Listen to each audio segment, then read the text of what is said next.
Je suis Augustin Dokla Kokouvi, je viens du Togo. Je suis volontaire au niveau de la Croix-Rouge. Je suis également le coordonnateur du réseau des personnes vivant avec le VIH de la Croix-Rouge togolaise. Je suis également président de toutes les associations de personnes vivant avec le VIH-Sida au Togo. Je suis le vice-président du CCM Togo. CCM, c'est Country Coordination Mechanism, qui gère le Fonds mondial au niveau pays. Je suis membre du NAC. NAC, c'est le Conseil national de lutte contre le VIH-Sida, ou le CNLS, que le chef de l'État, le président de la République, est le premier président, et moi je suis membre. Est-ce que c'est tous ces chapeaux-là que tu portes ici oui. à Vienne?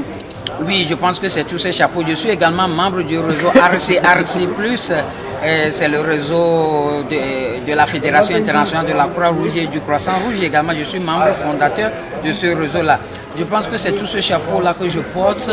Je suis là, je suis soutenu par UNDP ou PNUD qui m'a supporté, qui a financé mon bourse pour être présent à cette conférence, pour pouvoir voir ce que les autres collègues font, ce qu'on fait par ici et par là. Et c'est quoi que tu fais ici exactement à Vienne? Bon, ici c'est de pouvoir participer, ça c'est le plus important, de pouvoir participer à la conférence, de pouvoir voir aussi d'autres collègues activistes ou d'autres collègues acteurs de la lutte contre le VIH-Sida, de pouvoir quand même voir un certain nombre d'expériences qui ont marché dans tel ou tel pays.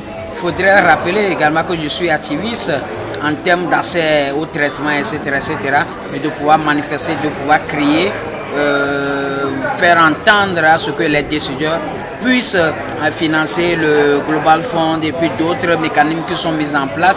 Parce que si je suis vivant, c'est grâce aux médicaments. Il n'y a pas de quoi que les autres n'aient pas le médicament. Les acquis que nous avons aujourd'hui, il faut maintenir les acquis et aller au-delà de ces acquis. Et je pense aussi, c'est clair, si nous traitons bien les gens qui vivent avec le VIH-Sida, ça va réduire considérablement des nouvelles contaminations. Alors, quels sont tes échos jusqu'à maintenant de justement cette demande justement, il y a beaucoup de gens qui sont ici, surtout le Fonds global. Yes. Michel Kazatski qui est là. Est-ce que tu sens que ça bouge? Bon, de toute façon, aujourd'hui, nous sommes là dans un mouvement global. Nous sommes là dans un mouvement global. Je pense que les effets, nous les aurons au niveau de la reconstruction du Fonds mondial à Washington en septembre prochain. Je pense que les différents acteurs, il y a Bill Clinton également qui est intervenu, il y a quand même Bill Gates qui était là.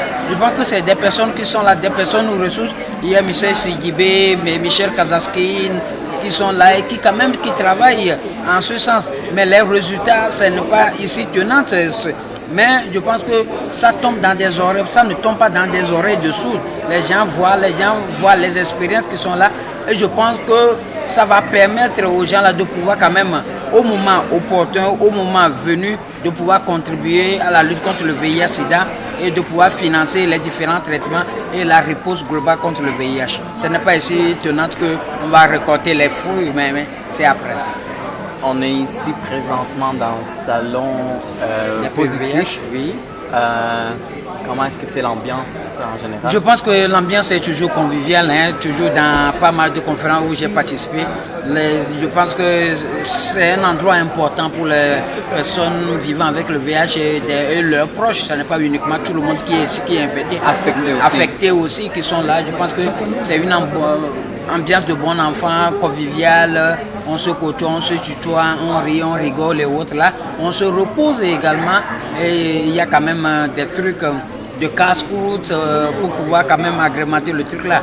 Il y a de l'autre côté le lit où se reposer pour certains qui sont très faibles, mais je pense que l'ambiance est très conviviale. Je suis très fier d'être ici et aussi de rencontrer d'autres personnes. Pour certains, c'est pour la première fois qu'ils sont là dans une conférence. Et nous qui avions l'habitude de ce genre de conférence, quand même, on discute, on essaie de partager les expériences, on essaie de reconforter certains qui, toujours psychologiquement, sont très faibles. Oui. Mais sinon, toi-même, donc tu vis avec le VIH il y a 20 ans. Depuis 20 ans que je vis avec le VIH-Sida. Comment est-ce que quand tu reviens, quand tu vas revenir au Togo, comment elle est ta relation avec les gens qui, eux, comme tu disais tout à l'heure, n'ont pas nécessairement des médicaments, n'ont pas nécessairement un bon accès à des soins, la prévention, des trucs psychologiques. Comment est-ce que toi tu travailles avec eux? Bon, au quotidien, je suis avec ces personnes parce que je travaille également comme conseiller psychosocial. Je fais les visites à domicile, je fais le conseil également. Je pense mon truc là envers ces personnes, c'est pas plus envers ces personnes, mais c'est plus au niveau des autorités.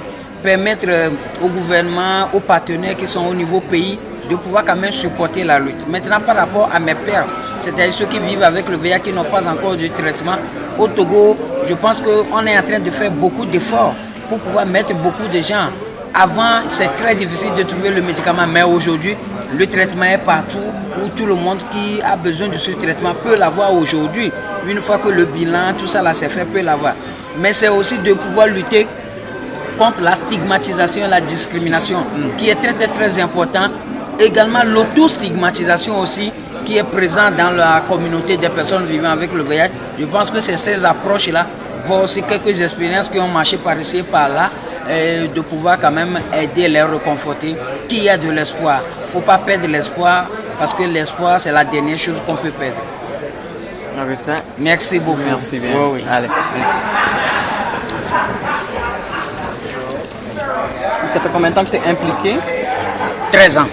13. Jour pour jour, chaque jour, je suis dedans. 13 ans. 13 ans. Ce n'est pas facile, mais bon. Mais sinon, tu as l'air quand même en santé. Dieu merci. Je suis très croyant. C'est dans ma tête d'abord et c'est grâce à ma foi aussi. Grâce aux médicaments aussi. Parce que ça fait 10 ans que je prends les médicaments. 10 ans. C'est pas facile. Est-ce que la transition s'est bien faite? C'est bien fait. Oui. En même temps, à l'espace de 2 mois, j'ai vu les effets en même temps. J'ai été à la phase de sida, je mourais. Ah ouais? Oui. Mais c'était bien fait. Très bien fait. Parce que c'était à Paris que j'ai démarré mon traitement. En 2000 au Togo, il n'y avait pas les traitements. Du moins, s'il y en a, ça coûtait excessivement cher. Plus de 500 000 francs CFA. C'est autour de 500 000 francs CFA. Oui. Divisé par 400. C'est ça. Donc, tu vois, c'est extrêmement autour de 1000 $, tout ça là, alors que je suis issu d'une famille pauvre, je n'ai pas l'argent pour pouvoir payer. Mais c'est en France que j'ai démarré mon traitement. Merci.